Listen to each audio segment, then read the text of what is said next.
Hello everyone, welcome to Beaver's Hobby Channel. This is a review of SNT Mixed Go CA51 1:43 scale 4-wheel drive RC car. First of all, I would like to thank SNT for sending me this car for a review. This car has been out for a while now, but I've just got time to do the review, so I'm really sorry about that. And I can't thank you enough for being patient with me. And with that out of the way, let's get on with the review. Here is the box. You cannot tell that there is a new and bigger product inside by just looking at it. So, let's open this up and see.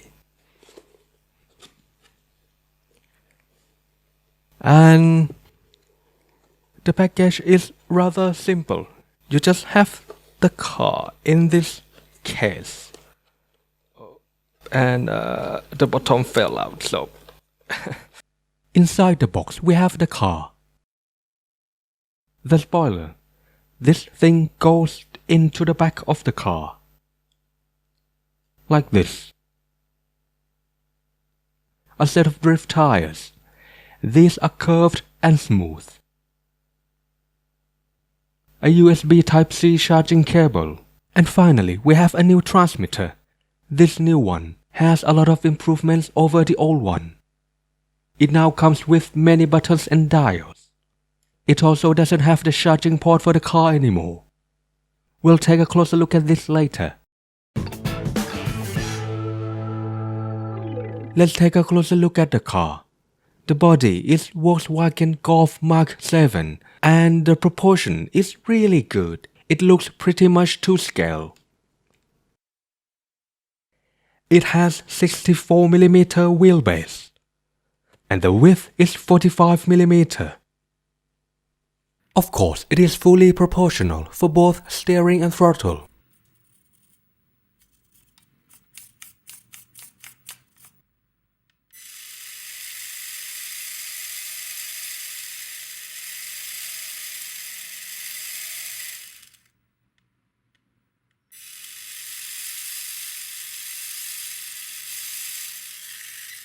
As always, for the SNT car, it comes with a camera port on the top.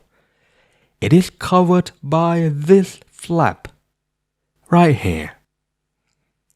So, if you already have their old models, the camera module is the same, so you can just take the camera from there and plug it in here. And now you have an FPV car. As I mentioned in the intro, it is 4-wheel drive. And it has independent suspension. The springs feel quite soft, and the front is a little bit harder than the rear. So next, let's take the body off and take a look inside. So to take the body off, you just pull it up like that. And the mounting system is a lip, so it has the front lip up here that goes here, and at the back we have magnets right here to attach to the mounting point up here. You can see that it has a proper servo with servo saver, and the steering is connected with these tiny linkages. The steering angle is actually really good for a car of this size. Well, not just for a car of this size, it's really good. The turning circle is under 30 centimeters.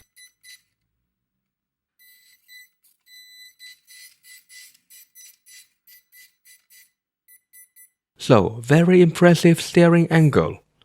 And the suspension system is rather clever. It has this small spring mounted on the front, pushing down the control arms. And here's the back.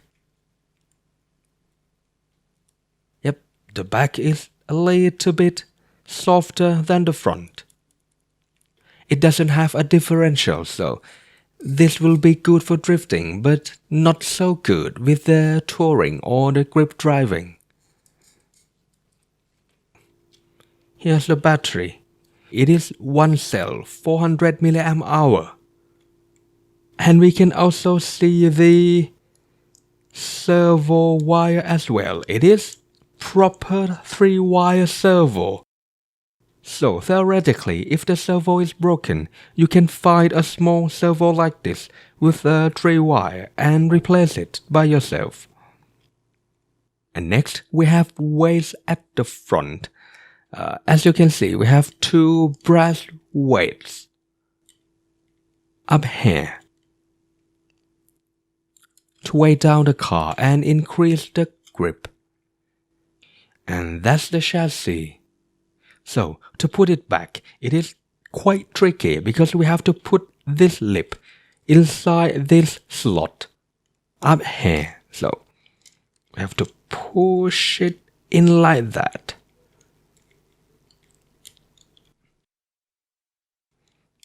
And once it is in place, you can just push the back up like that.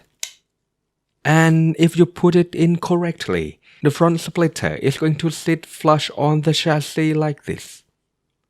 Otherwise, it is going to be like this if you don't put it in correctly. So, make sure that the front is in the slot.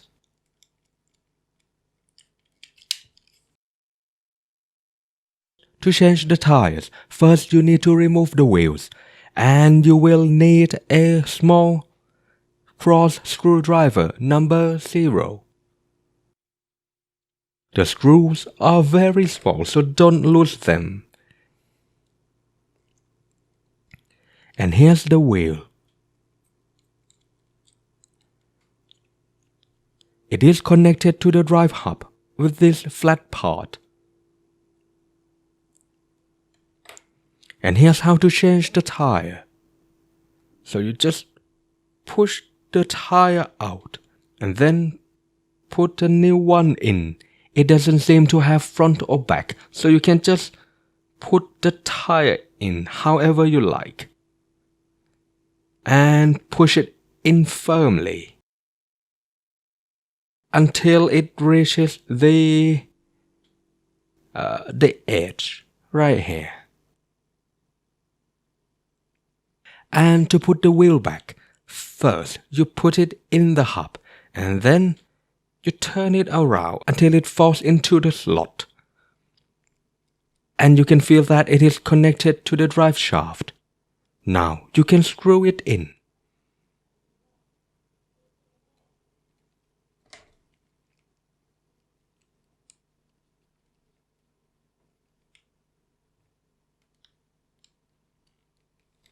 That's one. I'm going to show you one more. Again, pull the screw out, pull the wheel out, push the tire out, and put the new one in.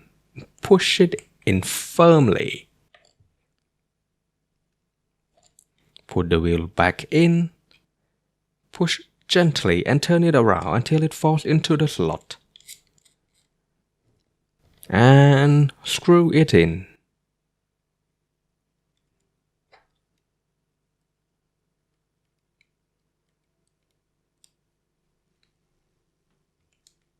Like that.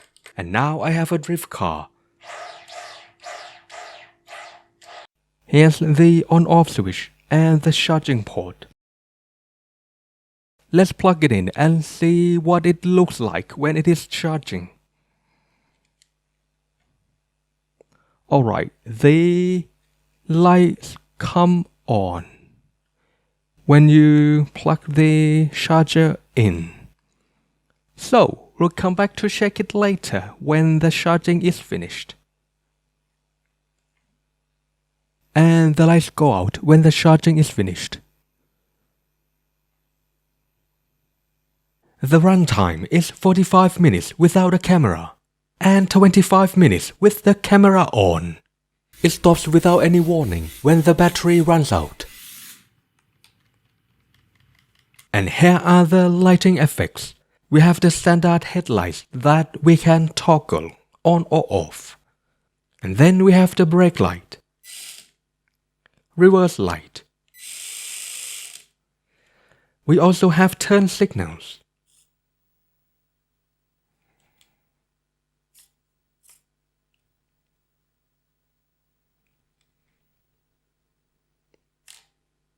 And hazard light.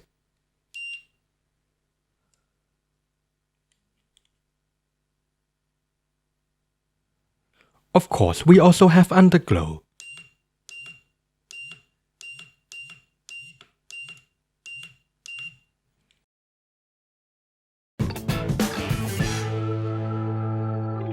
Let's take a look at the new transmitter because this one has many improvements over the previous version. So we can start by looking at the new labels. We have throttle yaw rate, steering trim, steering yaw rate, and gyro. The gyro doesn't do anything because this car doesn't have a gyro. Next, we have headlamp for the headlights, chassis for the underglow. FPV box is to turn on and off the FPV port. Matching, this is for binding the car. And we can also turn the brake on and off as well. P1 and P2 are lighting effects. And here's the interesting bit. I'm gonna lower the light so you can see it a little bit better. As you can see, there are light indicators inside the transmitter. So, I can show you, if I turn the headlamp on and off, you are going to see the light goes out. Like that. And low light and high beam. The chassis light is particularly interesting because it is corresponding to the light on the car.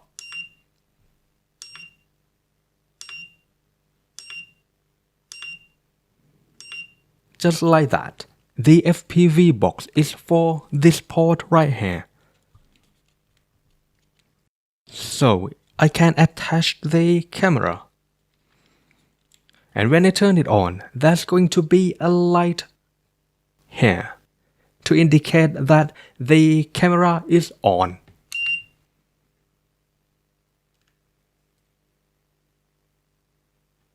And then when I turn it off, the light is going to go out. Like that. As for the brake, when it is on, the car is going to have a brake like this. But when it is off, you can go from forward to reverse without the brake. Now that I turn it off, if I go too fast, it is going to break the gearbox. So let's turn the throttle yaw rate down and show you how it works. This is with the brake off. And this is with the brake on.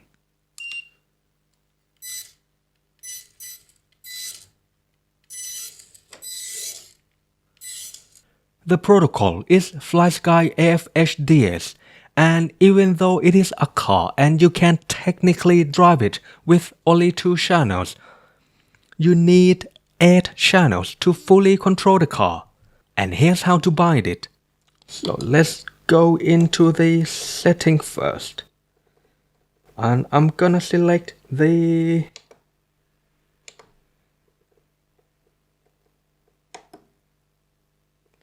FlySky protocol, and then I'm gonna scroll down to ready to bind. Now turn the car on and wait until it is blinking rapidly.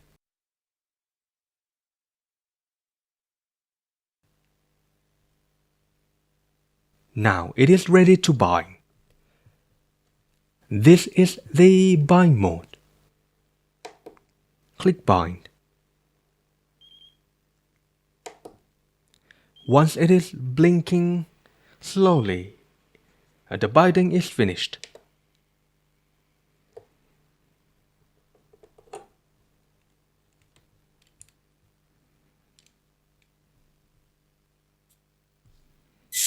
Now I can control the car.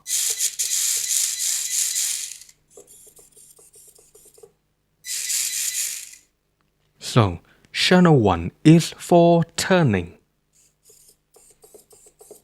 Channel 2 is the throttle. As you can see, it doesn't have a brake. We're gonna talk about that later. Channel 3 is the underglow. Once you change the state from half to full, it is going to change the light. Like this. Channel 4 is the camera.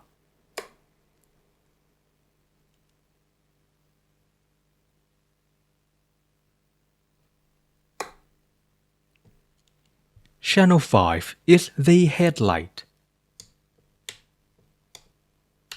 Channel 6 is the hazard light.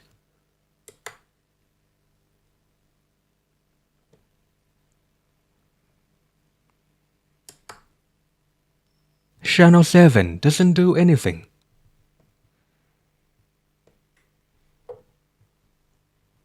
And finally, channel 8 is the brake. When it is fully down, it is off. And when it is up, the brake is on. Just like that. And this is why you need 8 channels for this car.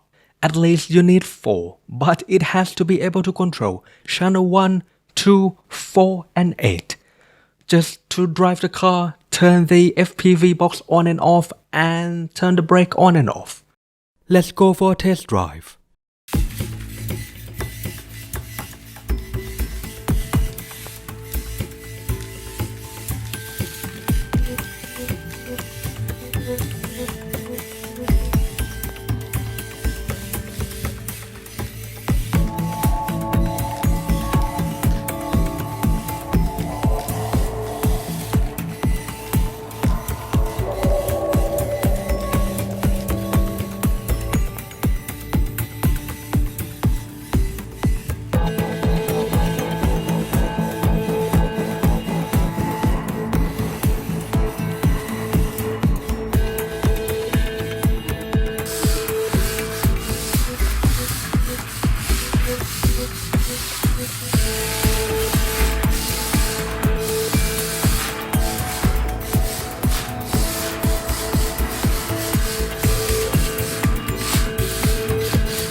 In conclusion, the steering angle is really good and it is perfect for drifting and sliding around. It has enough power to keep sliding on and on. It can also go very fast, to the point that it rolls over constantly on a grippy surface if you run it at full speed with full steering angle. The servo is fast, but unfortunately, it doesn't come back to the center at the same position after turning left and right. While this is normal for many small cars, I expected more at this price point. The car-only version is $105 without shipping. You can get this version if you already have an AFHDS transmitter that can output 8 channels, like a modded FlySky GT3C or GT3B, or a multi-protocol transmitter, like the Radio Master MT12. The current transmitter version is $120. $15 more for a transmitter is pretty good. If you want the full set with camera and goggle, then it is $205. This is quite expensive, especially if you consider that when it rolls over, the camera comes off all the time. So using it as an FPV car can be quite annoying. Anyway, it handles really well if you don't go too fast. The body looks nice and the lighting effects are great, so it can be a scale model that you can actually play. And that's it for this video. Thanks for watching and see you again next time.